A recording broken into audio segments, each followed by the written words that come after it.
السلام علیکم، میں امداد شمرو۔ مریم نواز کچھ عرصہ خاموش رہنے کے بعد آج بولی ہیں، اور ایسا بولی ہیں کہ ایک اشارہ ادھر ایک اشارہ ادھر، کوئی تیر کسی پر، کوئی حملہ کسی پر، اور ہر بندہ یہی سوچ رہا تھا کہ مریم نواز صاحبہ کا مخاطب کون ہے، صرف وزیر اعظم عمران خان پر وہ حملہ آور ہیں یا کسی اور پر بھی، اور ان کا اشارہ صرف اسٹیبلشمنٹ کی طرف ہے یا اپنے چاچا جی کو بھی کچھ سمجھانا چاہ رہی تھیں کہ چاچا جی یہ ایسے نہیں مانیں گے۔ ان کا پیغام براہ راست عمران خان صاحب کے لیے تھا، فوج کے لیے، یعنی فوج سے مراد وہی آرمی چیف اور کچھ اور جو جن کے متعلق میاں نواز شریف صاحب اور مریم نواز صاحبہ مسلسل الزام لگاتے رہے جن کے اوپر کہ عمران خان صاحب کو لے کر آئے ہیں، وہ تھے، یا پھر کسی اور کو بھی وہ پیغام دے رہی تھیں۔ آج انہوں نے یہ بھی بتایا مریم نواز صاحبہ نے کہ جو غدار غدار کہنے والے دراصل غدار خود ہوتے ہیں۔ پھر انہوں نے یہ بھی کہا کہ جناب جو دھرتی کے حقوق کی، دھرتی کے لوگوں کے حقوق کی بات کرتے ہیں، دھرتی سے محبت سکھاتے ہیں، آئین پر عمل درآمد کرتے ہیں اور آئین کی پاسداری کا مطالبہ کرتے ہیں، وہ غدار نہیں ہوتے، ان کو غدار کہنے والے ہی دراصل غدار ہوتے ہیں۔ یہ کہا مریم نواز صاحبہ نے، کھل کر باتیں کی ہیں، کوئی لگی لپٹی نہیں رکھی، نام نہیں لیے۔ وزیر اعظم عمران خان صاحب کے علاوہ انہوں نے کسی اور کا نام نہیں لیا، لیکن اشارے بالکل واضح تھے کہ وہ کس کا کہاں کہاں پیغام پہنچانا چاہ رہی ہیں، اور جہاں وہ آج گئی تھیں ان کو ان دنوں غدار کہا جاتا ہے۔ وہ جاوید لطیف صاحب جنہوں نے ایک ٹی وی ٹاک شو میں اور اپنے جو بیانات میں ایک بات کی تھی، مریم نواز صاحبہ کو دھمکیاں مل رہی تھیں سمیش کر دینے کی۔ نواز شریف صاحب نے ویڈیو بیان جاری کیا تھا کہ جناب مریم نواز صاحبہ کو فلاں فلاں فلاں فلاں طرف سے دھمکیاں آ رہی ہیں، نام لیے تھے انہوں نے کچھ فوجی حکام کے، اور اس کے بعد جاوید لطیف صاحب نے کہا تھا کہ جناب اگر ایسا ہوا تو پھر ہم وہ نہیں کریں گے جو پیپلز پارٹی نے کیا تھا بے نظیر کی شہادت کے بعد، تو ہم پھر وہ نعرہ نہیں لگائیں گے۔ اس کے بعد جاوید لطیف صاحب پر مقدمہ بنا، ریاست کے خلاف بات کرنے کا مقدمہ، ریاست کے خلاف لوگوں کو اکسانے کا مقدمہ۔ تو اس جاوید لطیف کے ہاں جا کر وہاں پر ان کے ساتھ اظہار یکجہتی کر کے پھر وہاں پر تقریر کرنے کا مطلب ظاہر یہی ہے کہ وہ جو اینٹی اسٹیبلشمنٹ بیانیہ ہے، مریم نواز صاحبہ بتا رہی ہیں کہ جناب ہمارا بیانیہ ہم نے وہ چھوڑا نہیں ہے۔ اگر ہم کچھ عرصے کے لیے، کچھ وقت کے لیے چپ کر جاتے ہیں، ٹھنڈ رکھتے ہیں، تو اس کو ٹھنڈ رکھنا نہ سمجھے، اس کو ٹھنڈ رکھنا ہی سمجھا جائے، اس کو ہمارا بیانیہ ترک کرنا نہ سمجھا جائے۔ کوئی یہ نہ سمجھ بیٹھے کہ مسلم لیگ نون نے اینٹی اسٹیبلشمنٹ جو شناخت بنائی ہے وہ کوئی مسلم لیگ نون نے شناخت وتھڈرا کر لی ہے۔ یہ ہماری سیاسی حکمت عملی تو ہو سکتی ہے لیکن دستبرداری نہیں۔ آج کی تقریر کا اگر میں ترجمہ کروں تو وہ یہ ہے، کیونکہ پچھلے دنوں آپ نے دیکھا ہوگا کہ شہباز شریف صاحب کی رہائی اور اس کے بعد وہ جو مریم نواز صاحبہ کے اپنے ترجمان، نواز شریف صاحب کے بھی ترجمان ہیں محمد زبیر صاحب، انہوں نے ایک دیا تھا ARY پر ایک بات کی تھی کہ جناب ہماری صلح ہو گئی ہے راولپنڈی کے ساتھ، اور پھر شہباز شریف صاحب کی جس طرح ضمانت ہوتی ہے، پھر شہباز شریف صاحب جس طرح باہر اپنا جانے کے لیے درخواست دیتے ہیں، درخواست عدالت میں ایک دن سے منظور ہو جاتی ہے، اور پھر جس طرح مریم نواز صاحبہ مسلسل سے مراد کہ کچھ دنوں کے لیے نواز شریف صاحب بھی چپ، اس طرح کی وہ جو حکومت کے خلاف تو بات کر رہے ہوتے ہیں لیکن وہ اس طرح کی سخت جو لب و لہجہ، پریس کانفرنس کوئی نہیں، کوئی صرف ٹویٹر پہ تھوڑے بہت چھوٹے موٹے ہلکی پھلکی موسیقی جس کو کہتے ہیں وہ تھی، باقی کوئی ہارڈ سانس جو ہوتا ہے مسلم لیگ نون کا تھا وہ کچھ دنوں کے لیے وہ فریز تھا، چپ تھا۔ تو وہ اس سے تاثر یہ جا رہا تھا کہ جناب مسلم لیگ نون کی جو ہے وہ کہیں ڈیل ہو گئی ہے اور اب مسلم لیگ نون چپ ہو گئی ہے، اور ظاہر ہے اس میں کچھ پیچھے چل بھی رہا ہے، ایسا نہیں ہے کہ کچھ نہیں چل رہا ہوتا۔ اور ہر سیاسی جماعت جب تحریک میں ہوتی ہے، مزاحمت میں ہوتی ہے، حکومت کے خلاف کچھ کر رہی ہوتی ہے یا کوئی مارشلہ ہوتا ہے اس کے خلاف کچھ کر رہی ہوتی ہے، تو پھر جو قوتیں سامنے ہوتی ہیں یا پس پردہ ہوتی ہیں ان کے ساتھ ان کے پیرالل، یعنی ایک طرف تحریک چل رہی ہوتی ہے، مظاہرے چل رہے ہوتے ہیں، جدوجہد چل رہی ہوتی ہے، تو دوسری طرف مذاکرات بھی چل رہے ہوتے ہیں، پیغامات بھی چل رہے ہوتے ہیں، بات چیت بھی چل رہی ہوتی ہے، اور یہ ہوتا ہے دنیا جہان میں۔ تو مسلم لیگ نون نے سمجھایا جا رہا تھا کہ وہ صرف اب تحریک سے ہٹ گئی ہے اور اب چلی گئی ہے مفاہمت کی طرف، اور شہباز شریف صاحب کے باہر آنے کے بعد وہ جو میں اکثر کہا کرتا ہوں کہ جناب مسلم لیگ نون کے دو چہرے ہوتے ہیں، تحریک یہاں تک لے آتی ہے معاملے کو، اس کے بعد پھر یہاں کا روک دیتے ہیں، اس کے بعد جو مفاہمت کا چہرہ شہباز شریف صاحب کا، نواز شریف اور مریم نواز صاحبہ لڑ بھڑ جاتے ہیں اور مجبور کر دیتے ہیں یا اپنا موقف جو ہے وہ آسمان پر لے جاتے ہیں، اور اس کے بعد لگتا ہے کہ اب اس کو مٹیریلائز کرنے کا وقت آ گیا ہے، اب یہ مذاکرات کی طرف جانا ہے۔ تو شہباز شریف صاحب مسلم لیگ نون کے لوگوں کے خیال میں، نواز شریف صاحب کے اپنے بھی خیال میں، پھر شہباز شریف سے زیادہ بہتر کوئی بات نہیں کر سکتا ٹیبل پر، تو شہباز شریف صاحب کو بھیجا جاتا ہے۔ تو یہی کچھ پچھلے دنوں ہوا، اور اس کو ظاہر ہے تاثر یہ تھا کہ مسلم لیگ نون اب تحریک کو ترک کر کے ڈیل کی طرف چل پڑی ہے۔ اسی وجہ سے نواز شریف صاحب بھی چپ، مریم نواز صاحبہ بھی چپ، اور ماضی میں بھی آپ نے دیکھا ہوگا کہ جب میاں نواز شریف صاحب باہر گئے تھے تو اس سے پہلے اور اس کے بعد میں سال ڈیڑھ تک نہ نواز شریف صاحب کچھ بولے تھے، نہ مریم نواز صاحبہ کچھ بولی تھی، چپ تھے۔ اس کے بعد پھر وہ جو کچھ وعدے تھے جو کیے گئے تھے، جب وہ وعدے ٹوٹنا شروع ہوئے، یعنی کہا وعدہ یہ تھا کہ جناب آپ باہر چلے جائیں گے میاں نواز شریف صاحب، وہ جو ڈیل کہا جاتا ہے مبینہ، وہ جو انڈرسٹینڈنگ کہی جاتی ہے کہ نواز شریف صاحب کو باہر بھیجنے کے بعد یہ تھا کہ جناب مریم نواز صاحبہ بھی چپ رہیں گی، نواز شریف صاحب بھی چپ رہیں گے، حکومت 5 سال اپنی مدت پوری کرے گی، اور ہم آپ کو تنگ نہیں کریں گے، آپ ہم کو تنگ نہیں کریں گے۔ اس طرح کا کوئی معاملہ تھا، وہ جو پروجیکٹ عمران خان ہمیں کمپلیٹ کرنے دیا جائے گا، کچھ اس طرح کی بات تھی۔ اور اس بات کے بعد یہ ہوا کہ جناب وہ تو چپ ہو گئے، لیکن ادھر پریس کانفرنسیں بھی چل رہی تھیں، شہزاد اکبر صاحب جو تھدیاں نیب بھی کارروائیاں کر رہا تھا، ادھر گرفتاریاں بھی ہو رہی ہوتی تھیں، اور نیب کی پیشیاں بھی ہو رہی ہوتی تھیں، عدالتوں میں مقدمات بھی چل رہے ہوتے تھے۔ تو پھر محمد زبیر صاحب کو بھیجا گیا تھا۔ محمد زبیر صاحب نے جو آرمی چیف سے ملاقات کی تھی، وہ وعدہ یاد کروانے کے لیے تھی کہ بھائی وعدہ تو ہمارے ساتھ یہ تھا کہ ہم بھی کچھ نہیں کریں گے، آپ بھی کچھ نہیں کریں گے، تو آپ تو کر رہے ہیں، جہاں ہم حکومت تو کر رہی ہے، حکومت تو چپ نہیں ہے، تو پھر یہ آپ اپنا وعدہ پورا کریں۔ وہ والے پیغامات تھے، 1-2 ملاقاتیں ہوئی تھیں۔ تو بہرحال اس دوران تو چپ تھے۔ اب اس کے بعد دوبارہ جب تحریک میں آئے، مسلسل تحریک میں آئے، تو پھر دوبارہ معاملہ ظاہر ہے کہیں نہ کہیں بیٹھ کر حل ہونا تھا۔ تو شہباز شریف صاحب آئے باہر، سامنے آئے شہباز شریف صاحب کے ساتھ، انہوں نے باہر جانا ہے نواز شریف صاحب کے ساتھ ملنے، اپنا علاج کروانے۔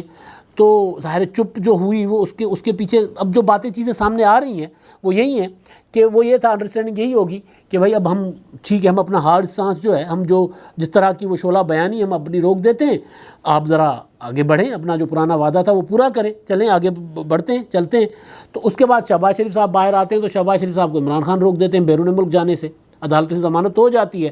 تو پھر دوبارہ مسلم لیگ نون کو اپنا وہ جو مفاہمت والا چہرہ ہے، وہ ذرا مریم نواز صاحبہ نے کہا ہوگا چاچا جی تسی دیکھ لیا، جو آپ کرنا چاہتے تھے آپ نے کر کے دیکھ لیا نا، تو اب چلیں، اب دوبارہ کھیلتے ہیں ان کے ساتھ۔ تو مریم نواز صاحبہ دوبارہ اپنی وہ شناخت کے ساتھ سامنے آتی ہیں، اور آج پھر انہوں نے وہ جاوید لطیف صاحب کے ہاں گئی ہیں۔ حالانکہ جاوید لطیف صاحب کو گرفتار ہوئے بھی کافی ٹائم ہو گیا ہوا ہے، ان کی عدالتی پیشیاں بھی ہو چکی ہوئی ہیں۔ تو مریم نواز صاحبہ کا آج جانا بہت سگنیفیکنٹ ہے۔ کل نواز شریف صاحب جو ہیں، وہ شہباز شریف صاحب جا رہے ہیں عدالت میں، توہین عدالت کا مقدمہ لے کر، اور انہوں نے جانا ہے۔ اور جو شیخ رشید صاحب نے کہا تھا کہ کابینہ نے جو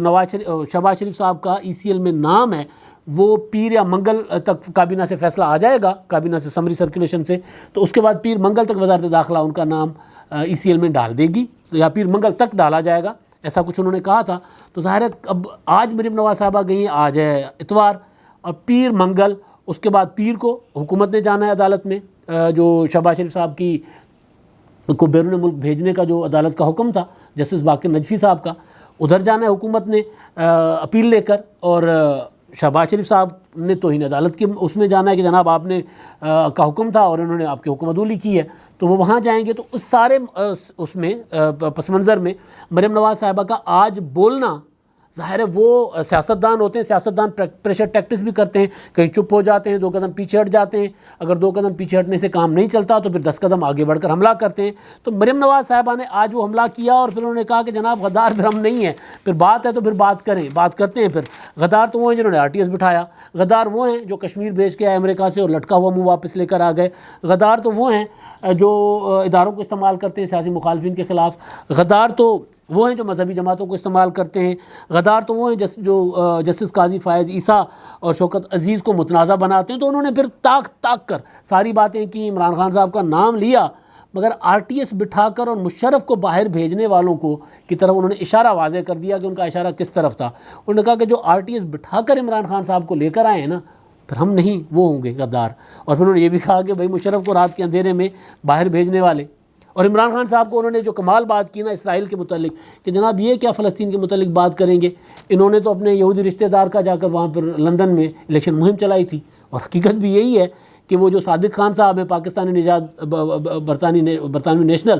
وہ لندن کا میئر کا الیکشن لڑ رہے تھے، تو عمران خان صاحب کے جو سابقہ تھے وہ برادر نسبتی، وہ الیکشن لڑ رہے تھے، ظاہر ہے وہ یہودی نسل کے ہیں، وہ الیکشن لڑ رہے تھے اور عمران خان صاحب نے صادق خان کے اگینسٹ جا کر ان کی کیمپین چلائی تھی. تو مریم نواز صاحبہ نے آج وہ بھی یاد کرا دیا کہ خان صاحب آپ اگر فلسطین کے حق کی بات کریں گے نا تو یہ مذاق لگے گا، آپ کی ہمدردیاں کسی اور کے ساتھ ہیں. تو پولیٹیکلی ظاہر ہے یہ ساری چیزیں ہوتی ہیں، لیکن امپورٹنٹ چیز ہے جسٹس قاضی فائز عیسیٰ اور شوکت عزیز صاحب کا ذکر کرنا مریم نواز صاحبہ نہیں بولی، جس کا مطلب ہے کہ وہ کہہ رہی ہے کہ اگر جنگ چھیڑنی ہے تو پھر دوبارہ آ جاؤ نا، بسم اللہ کرتے ہیں. پھر ہم تو آپ کی بات مان کر ہم نے تو اپنے چچا جی کو آگے کر دیا تھا نا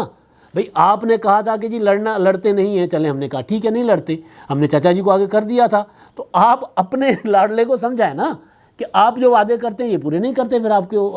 ان کے بہا پہ آپ جو وعدے کرتے ہیں پھر چچا جی کو باہر بھیجیں تو بات بنے، ورنہ پھر ہم تو آ گئے. ایک تو یہ ہے مریم نواز صاحبہ کے آج جو شعلہ بیانی کی اور انتہائی جذباتی خطاب کی وجہ. دوسری یہ کہ جو عوام میں تاثر پنپ رہا تھا، خاص طور پر جو محمد زبیر صاحب کی سٹیٹمنٹ کی وجہ سے، جو انہوں نے بیان دیا تھا کہ ہماری راولپنڈی کے ساتھ صلح ہو گئی ہے. اور پھر میں نے یہاں پر کئی بار سوال اٹھایا کہ بھائی اگر یہ مریم نواز صاحبہ اور نواز شریف صاحب کے ترجمان ہیں تو جو ترجمان کہتا ہے اور اس کی کوئی تردید نہیں آتی، اس کا مطلب ہے کہ ظاہر ترجمان بیان کرتا ہے اپنے لیڈر کی بات کو. آپ اگر کسی کے ترجمان ہیں، آپ جو بیان دیں گے تو وہ ان کا بات تصور کی جائے گی. تو محمد زبیر صاحب نے جو بیان دیا وہ مریم نواز صاحبہ کی اور نواز شریف صاحب کی بات تصور کی گئی، اور میں نے سوال اٹھایا کہ اگر یہ محمد زبیر صاحب کی ذاتی رائے ہے تو پھر اس کی وضاحت کی جاتی. وہ وضاحت نہیں کی گئی، بلکہ وضاحت کی گئی جاوید ہاشمی صاحب کے اس بیان کی جن کا مسلم لیگ نون کے ساتھ کوئی اتنا لینا دینا بھی اب نہیں رہا، نہ وہ 3 میں ہے نہ 13 میں. وہ بہت بڑے لیڈر ضرور ہیں، ایک بہت بڑے باغی شناخت رکھنے والے پاکستان کے کچھ سیاستدانوں میں ان کا شمار ہوتا ہے، ان کا قد کاٹ سے کوئی اعتراض نہیں ہے، کوئی انکار نہیں ہے. مگر کیونکہ مسلم لیگ نون کی آج کی جو لیڈرشپ ہے، جو کچن کیبنٹ ہے مسلم لیگ نون کی، جو کور کمیٹی ہے، جو قریب بیٹھ کے نواز شریف صاحب کے ساتھ ڈرائنگ روم میں مریم نواز صاحبہ یا شہباز شریف صاحب کے ساتھ مشاورت کرتے ہیں، ان میں ان کا شمار نہیں ہوتا اور کوئی عہدہ بھی نہیں ہے ان کے پاس. تو وہ کوئی بات کر رہے تھے آرمی چیف کے متعلق، انہوں نے کوئی بات کی تھی، مسلم لیگ نون اس کو اگنور کر دیتی، جانے دیتی. اس کی وضاحت کر کے یہ تاثر دیا گیا کہ نہیں جی ہم تو بگاڑنا نہیں چاہتے ادھر. تو ایک وہ تاثر جو پنپ رہا تھا، بن رہا تھا، اور مسلسل جاوید لطیف صاحب کو اگنور کیا گیا تھا. جاوید لطیف صاحب کی طرف آج مریم نواز صاحبہ جو گئی ہیں اس کے پیچھے میں نے آپ کو بتایا کہ اس کے پیچھے وجہ کیا ہو سکتی ہے. تو وہ جو تاثر بن رہا تھا مسلسل کہ جناب مسلم لیگ نون نے اپنا وہ جو اینٹی اسٹیبلشمنٹ اسٹانس ہے نا وہ دستبردار ہو گئی ہے، تو اس تاثر کو ختم بھی کرنا تھا. تو مریم نواز صاحبہ نے اپنی وہ جو شناخت ہے آج اس کو برقرار رکھنے کے لیے آج وہ اس میدان میں اتری ہیں، اور پھر لوگوں نے بھی ان کو ہاتھوں ہاتھ لیا ہے. جیسے وہ شیخو پورہ پہنچی ہیں تو پھر شیخو پورہ کی گلیوں میں لوگ ہی لوگ تھے. ظاہر ہے کل شام کو ہمیں پتہ چلا تھا کہ جناب مریم نواز صاحبہ کل جائیں گی، تو شام کو پتہ چلا کل، اور اس طرح ظاہر ہے کرونا کا موسم بھی، اور اس طرح چند گھنٹوں کی یا ایک رات، ظاہر ہے شام کو پتہ چلا، اس کا مطلب ہے کہ ان کا کل دن کا پروگرام بنا ہوگا. تو کچھ گھنٹوں کے نوٹس پر اگر وہ جاتی ہیں اور اس کے بعد گلیاں شیخو پورہ کا بھر جاتی ہیں، تو پھر اس کے پیچھے ظاہر ہے اینٹی اسٹیبلشمنٹ جو بیانیہ ہے، وہ بیانیہ مریم نواز صاحبہ کو پتہ ہے کہ اگر اس سے ہم مکمل خاموشی اختیار کریں گے اور اس کو کبھی کبھی یاد نہیں کرواتے رہیں گے عوام کو کہ ہم اس پر قائم ہیں، عوام کو بھی اور جن کے لیے یہ بیانیہ ہے، جن کے خلاف لڑائی ہے، ان کو بھی یاد نہیں کرواتے رہیں گے، تو پھر تو ہماری سیاسی شناخت جو ہے وہ گنا جائے گی. تو ایک تو یہ تھا کہ وہ جو وعدہ خلافیاں ہو رہی ہیں ان کو بتانا تھا کہ بھی ہم لڑ بھی سکتے ہیں. دوسرا عوام کو یہ میسج کرنا تھا کہ ہم نے ابھی وہ مورچہ نہیں چھوڑا، ہم نے اپنی ابھی شناخت وہ نہیں چھوڑی. باقی وہ چاچا جی والا تو میں نے بتا ہی دیا کہ مریم نواز صاحبہ نے کہا ہوگا کہ چاچا جی آپ نے تو کوشش کر کے دیکھ لی، چلیں اب ایک موقع دوبارہ مجھے دے دیں. آپ کی ساری کوششیں ناکام ہوتی ہیں، ہم کچھ کرتے ہیں تو وہ پھر مفاہمت کی بات بھی کرتے ہیں. تو چلیں مجھے مزاحمت کی بات کرنے دیں تاکہ آگے سے مفاہمت کی بات آئے. یا پھر عمران خان صاحب جو بہت زیادہ چوڑے ہو رہے ہیں، پھر ان کو بھی ذرا بتا دیتے ہیں کہ جناب آپ پھر آئیں میدان میں. تو یہ آج مریم نواز صاحبہ کا جو تھا بڑا تگڑا خطاب، جو شعلہ بیانی تھی، اور جس نے ظاہر ہے وہ جو ایک تاثر تھا اس تاثر پر ایک دم پانی پھیر دیا کہ جناب کوئی مسلم لیگ نون ڈیل کر رہی ہے یا مریم نواز صاحبہ چپ ہو گئی ہیں. ہاں ماضی میں وہ چپ ہوئی تھیں، تب الیکشن دور تھے، اب الیکشن قریب ہیں، تو اب زیادہ دیر یہ تاثر برقرار رہنے دینا ہی سیاسی ظاہر غلطی ہوگی. تو وہ غلطی مریم نواز صاحبہ نہیں کرنا چاہ رہی. اب آخر میں جی ہمارے جو مہربان ہیں اپنی آراء سے آگاہ کرتے ہیں، ان کی بات کرتے ہیں. عبدالحکیم صاحب ہیں، انہوں نے اپنا ایک کمنٹ لکھا ہے، آپ دیکھ لینا جہانگیر ترین این آر او مانگ رہے ہیں اور نیازی بلیک میل ہوگا اور این آر او دے دے گا. بھائی جان اگر جہانگیر ترین صاحب کو این آر او کہہ لیں، جو بھی کہہ دیں، جہانگیر ترین صاحب کہتے ہیں کہ جناب میں انصاف مانگتا ہوں، جو بھی ہے، جو جہانگیر ترین صاحب کے مطابق اگر معاملہ نہیں ہوتا نا تو پھر عمران خان صاحب جو ہے نا وہ پھر اپوزیشن بعد میں آئے گی، پہلے جہانگیر ترین صاحب جو ہے ان کو بجٹ آ رہا ہے نا بھائی، بجٹ سے پہلے پھر جہانگیر ترین صاحب ان کی ناک کی لکیریں نکلوائیں گے۔ یہ عمران خان صاحب کو جہانگیر ترین صاحب کے مطابق ان کو انصاف فراہم کرنا ہوگا۔ یونس اقبال قاضی صاحب نے وہ کہتے ہیں تحریک انصاف حکومت ایک بڑے خطرے سے دوچار تو ہے، مگر کیا آپ نہیں سمجھتے کہ ان کے پاس حالات سے احسن طریقے سے نکلنے اور آئندہ انتخابات کے لیے عوام کے پاس بیچنے کے لیے کچھ ہوگا؟ میرا نہیں خیال کہ یہ کے پی کے میں بھی 2023 میں اپنی حکومت بنا پائیں گے، یعنی اپنی پوزیشن برقرار رکھ پائیں گے۔ بھئی آپ کے اس میں 100% متفق ہوں، جو آپ کا خیال ہے میرا بھی یہی خیال ہے کہ اس حکومت کے پاس 3.25 سال تو تقریباً ہو چکے، اپنے منشور پر عمل درآمد انہوں نے نہیں کیا، اور جو وہ لوگوں کے ساتھ وعدے کیے تھے اس کے الٹ کیے، سوائے وہ جو احتساب کا نعرہ انہوں نے لگایا تھا، اور ظاہر ہے جس طرح کا احتساب چل رہا ہے وہ سب کے سامنے ہی ہے، جس کو اب عدالتیں بھی کہہ چکی ہیں اور انٹرنیشنل ادارے بھی کہہ چکے ہیں کہ انتقام، سوائے اس کے عمران خان صاحب کی حکومت نے کچھ نہیں کیا، تو ان کے پاس عوام میں انتخابات میں بیچنے کو کچھ نہیں ہوگا۔ بالکل 100% متفق، اور کے پی کے میں ان کی حالت پتلی ہوگی عام انتخابات میں۔ اب تک کے لیے اتنا ہی، اللہ حافظ۔